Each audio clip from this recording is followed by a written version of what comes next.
This Dragon Ball Super episode 56 review is sponsored by the Dragon Ball Z Amino app. If you haven't gone on this app yet, I don't know what you guys are waiting for. I know a lot of you guys down there in the comment section who watch this video are really creative minds. You've got to get on this DBZ Amino app. You can post your fan fiction, you can post your art, you can post your ideas, your theories. You can pretty much post anything that you feel you want the world to see, because Dragon Ball Z Amino Apps is a tremendous, tremendous way to get your work out there and to get your opinion out there and talk to other Dragon Ball fans. And it really is the ultimate place for a Dragon Ball fan. So go ahead and download the app. The links are in the description. And hey, look for me on there, Geekdom 101.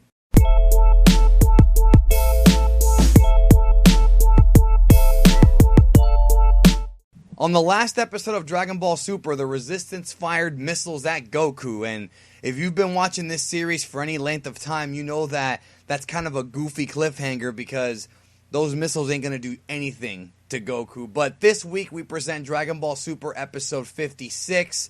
Our heroes are now in the future, ready to battle Goku Black.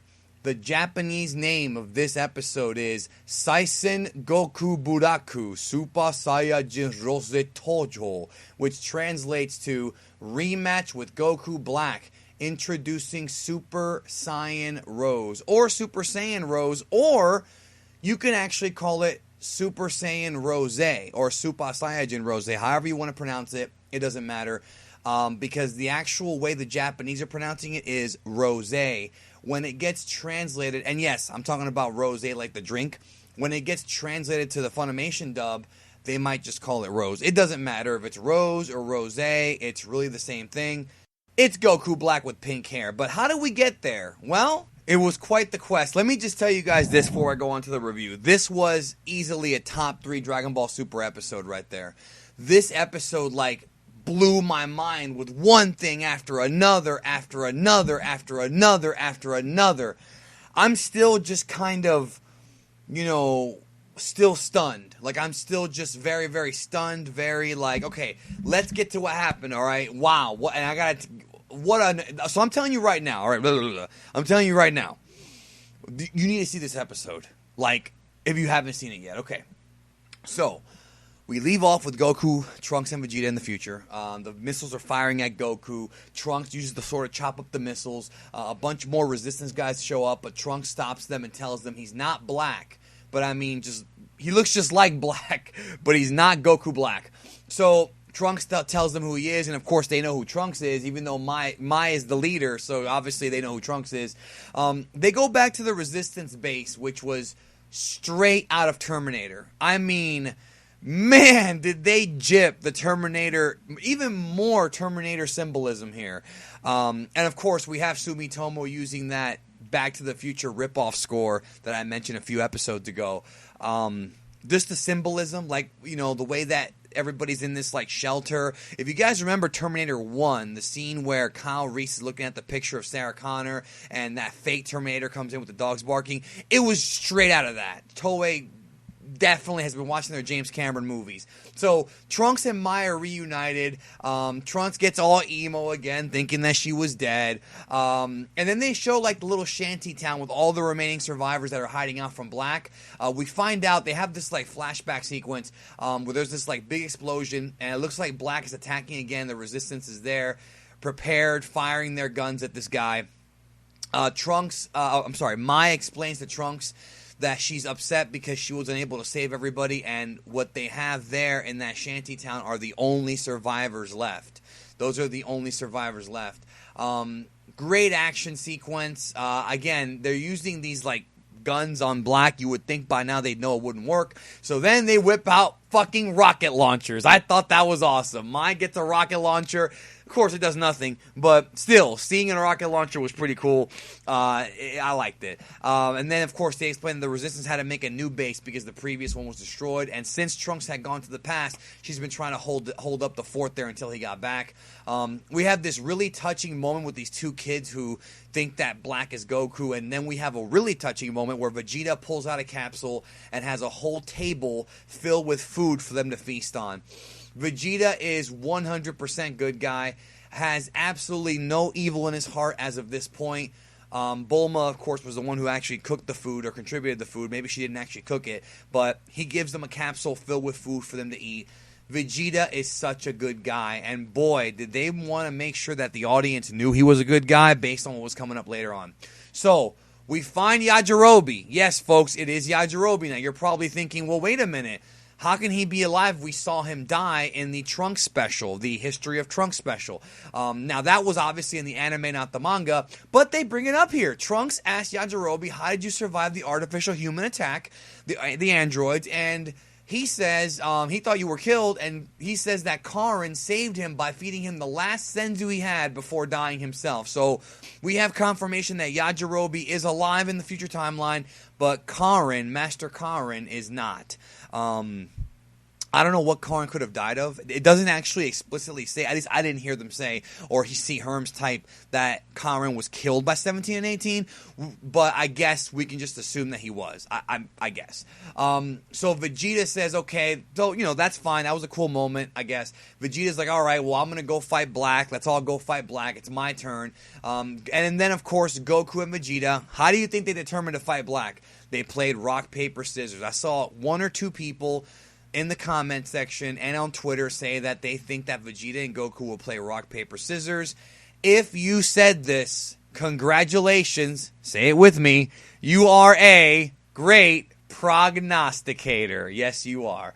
So Trunks insists that he fights. It's my world. Vegeta's like, no, you have to survive because you got a chick. And then Mai and Trunks are like, no, that's not... It's not like that. It's like, yeah, Gohan and Videl wasn't like that. Yamcha and... Well, I guess that's a bad example. But I know Gohan and Videl wasn't like that, and then it wound up being like that. Sometimes in life, guys, you're friends with a girl, or if you're a girl, you're friends with a guy, and you're just friends, but you know there's a little bit of chemistry popping, and then you never know where it might go. Anyways, so the three warriors, Goku, Vegeta, and Trunks, head off to fight Black. So we then cut to Black, who's by himself doing another one of his little monologues where he's like, we're close to a utopia. There's no humans here. Blah, blah, blah. All this shit. He's by himself. Then suddenly Vegeta appears and gets his attention. And it looks like they're fighting at Gohan's house. Remember Gohan's house that Mr. Satan bought him? It looks like that's where they're fighting, or at least the house that would become Gohan's house. Because obviously Mr. Satan... Videl and Gohan never met in the future timeline because Gohan died and was, never went to Orange Star High School. Who knows what happened to Videl and Mr. Satan? We just assume they're dead, but it's like the same kind of like a courtyard. So I'm pretty sure it was that same house that probably was owned by somebody else before Satan bought it and gave it to his daughter and her husband, in the present timeline. But that's where they fought. So there's a big tornado, boom, and then Black comes in. Epic violin music, okay? The one thing I will say about this episode is the music in this episode was amazing. Easily the best scored Sumitomo episode ever. This was the best Sumitomo music since Battle of Gods, in my opinion, okay? My opinion, that's how I feel. So Vegeta immediately goes into Super Saiyan Blue, Super Saiyajin Blue. And then according to Herms, he says, let's get one thing straight. This Super Saiyan Blue is going to bury you, which sounds like a Hulk Hogan promo from 1984. So Black claps, and he's like, very impressive.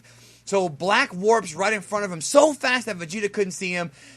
Black has gotten a huge power-up. So Vegeta's like, fuck you! And he punches him through a fucking building, and they're fighting through these buildings. Epic fight.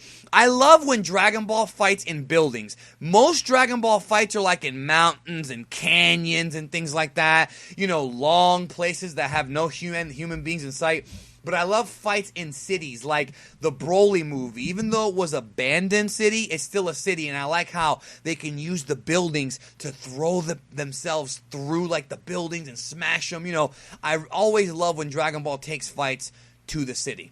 So Vegeta can tell that Black is a lot stronger than the last time when he fought Goku a few episodes ago.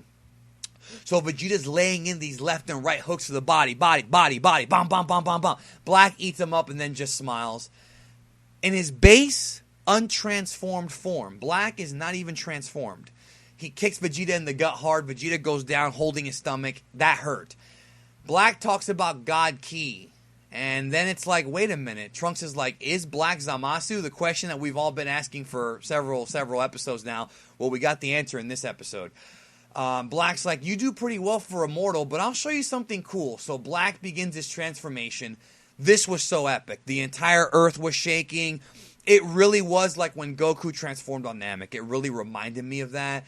It wasn't as epic, I don't think, but it was still really, really epic. Because the transformation on Namek's like iconic, right?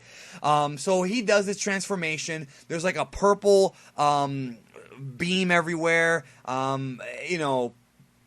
Just explosions, electricity. It's like yellow, purple, and like pink, and then we finally see it. Super Saiyan Rose, which is Super Saiyan Rose or Super Saiyan Rose or Super Saiyan Rose, whatever you want to call it, guys. It doesn't matter.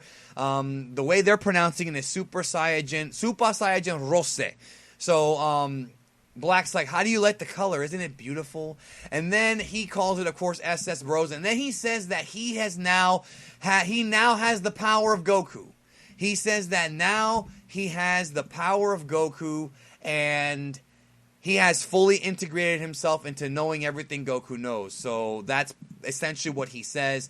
So like we talked about previously, it looks like Black is adapting to Goku's body and also getting stronger, significantly stronger. So here's where the episode fucking blew my mind, one thing after another. Vegeta attacks Black. Right hand misses. Black goes for a punch. Vegeta blocks the punch. And then it's like, oh shit, Vegeta's still in this. He's blocking the punch. Then he starts to fucking rock Pinky with some shots here and there. He goes for a big right hand and then he stops. Black used his hand in the form of a chop, transformed it into a psionic blade. That's right. The same one that Psylocke used in X-Men. The same one that Vegito used on Buu. And the same one that Zamasu used to cut the Barbarian in half. The psionic blade has come to Dragon Ball and literally forms his hand like a sword and stabs Vegeta through the chest. Through the chest. He gored him through the chest. Vegeta pukes out blood. He's going down. He is about to freaking croak. I'm not even kidding. He doesn't die, but he's about to die. Goku's like, fuck this. I want my crack at him now. Transforms into blue. Goku tells Trunks, get the fuck out. So then we see the blade and he's like, all right, you're next. Guys, I think Goku Black is my favorite villain since Frieza. Thank the heavens, Toriyama, that we finally have a villain in Dragon Ball Super that's actually adding tension and that the good guys just can't beat easily. Black fucking humbled Vegeta even more than Hit did. And I don't even know what to tell you. I'm so happy this arc is going out the way it is. I don't know if the Omni King will get involved or not, but right now it looks like Goku, Vegeta, and Trunks are not going to be able to handle this. And then the big cliffhanger, all right? Black says, I have gone beyond what any mortal can. The heavens open up, and Zamasu appears from the heavens. They open a hole in the skies. Zamasu comes down. He says, you promised to let me be the one to finish Goku. And that's it. So, folks, the questions have been answered. SS Pink, stronger than SS Blue.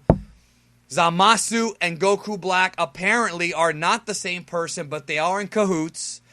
And it looks like on the next episode, Trunks is going to take on Zamasu, and Goku versus Black will continue. I thought it was interesting how Black went for a Kamehameha, and then Zamasu showed up. So I'm emotionally drained. What an episode this was. I'm just mind blown.